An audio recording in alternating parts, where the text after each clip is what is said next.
अरे सामने आवे के हिम्मत नहीं खे और मारे के बात करता सा।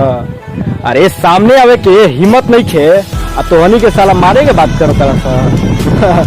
घर में नाक पोछे के ससुरा चिथड़ा नहीं खे आ यादव जी के सामने गुंडई के बात करता सा।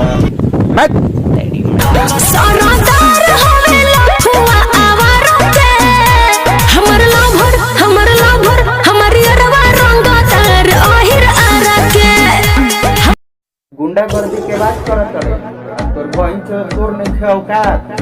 अरे कि गुंडागर्दी के बात करत रहे तोर बहन से तोर नहीं खे औकात। तार बहन से जो या अकेला में काज में तो मार दे धार के नाम के हद डर नहीं खे हमारा जान के बेटा होई ठकुरान के। अरे डर नहीं खे हमारा जान के बेटा होई ठकुरान के। ना किसी से डरते हैं ना किसी से ज्यादा बतियाते हैं, ना किसी से डरते हैं ना किसी से ज्यादा बतियाते हैं।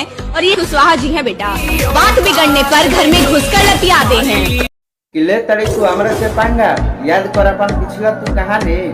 अरे किले तड़ी तू हमरा से पंगा याद कर अपन पिछला तू कहानी।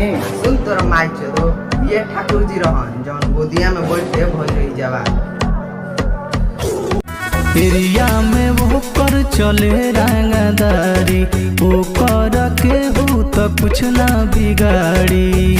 अरे बाजी लगावेला जान के बाजी लगावेला जान के बुझी हा बेटा ठकुरान के।